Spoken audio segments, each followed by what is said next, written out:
Salve a tutti, io sono Ernomeister e in questo video vi farò vedere dei materiali e delle tecniche molto semplici per realizzare delle basette sci-fi.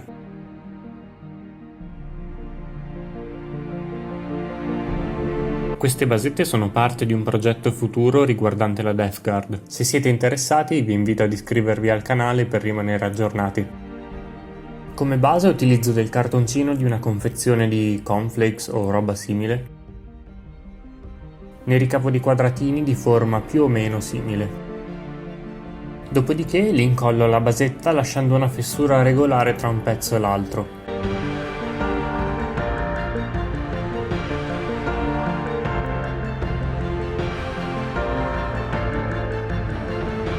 Una volta che la colla si è asciugata, taglio a misura.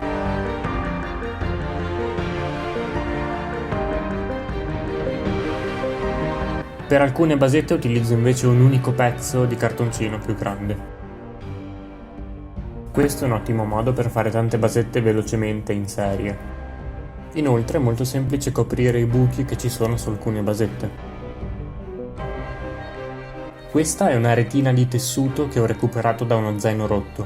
La utilizzerò per creare delle grate, per dare un po' di varietà. Per aumentare la presa della colla, spolvero un po' di bicarbonato di sodio sulla colla ancora liquida. In questo modo mi assicuro una presa rapida e solida. Inoltre ci guadagno un po' di texture. Le fascette per cavi sono un classico per le basette a tema astronave o sector manufactorum o cose del genere. Con dei sottili fili elettrici faccio dei cavi che corrono sul pavimento. Mentre con della materia verde si possono fare dei cavi un po' più particolari con una tecnica molto semplice.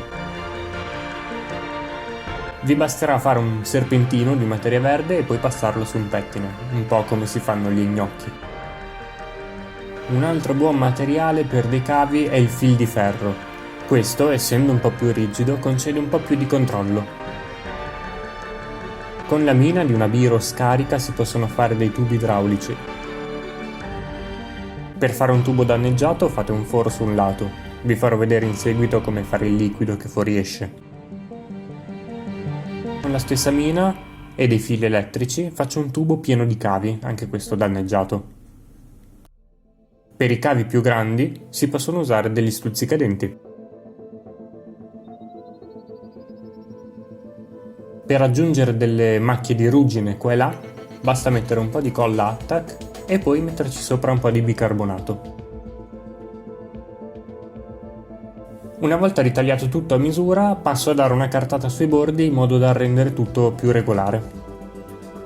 Un po' di esperimenti che ho fatto con i vari materiali. Come base ho dato una mano bella abbondante con uno spray nero economico. Il cartoncino ne assorbirà la maggior parte, creando una base dura e solida. Inoltre ciò aiuta a fissare i vari componenti incollati sopra. In seguito ho dato una mano di LED Belcher spray. In alternativa si può usare del LED Belcher a pennello ovviamente.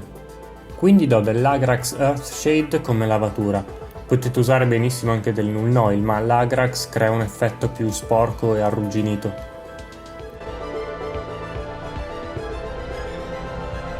Passo quindi a dipingere i vari cavi e tubi con diversi colori, alcuni rossi, altri blu, gialli, verdi, insomma, seguite il vostro senso estetico.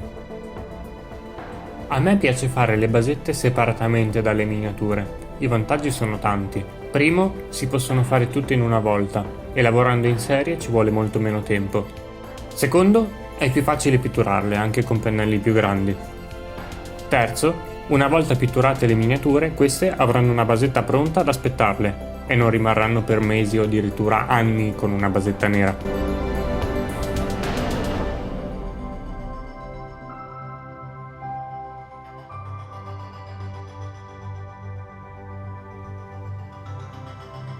Pensavo in futuro di fare dei piccoli tutorial mirati per delle basette. Fatemi sapere nei commenti se vi interessa vedere qualcosa in particolare.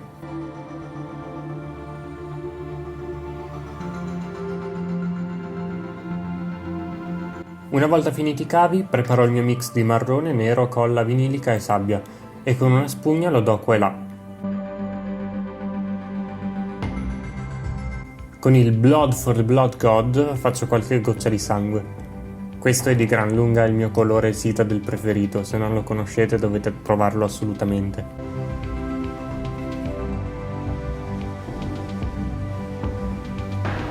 E infine con della colla a caldo faccio il liquido che fuoriesce dal tubo. Non c'è nemmeno bisogno di pitturarlo. Spero che il video sia stato interessante, vi invito ad iscrivervi, lasciare un like e un commento. Da me è tutto, alla prossima!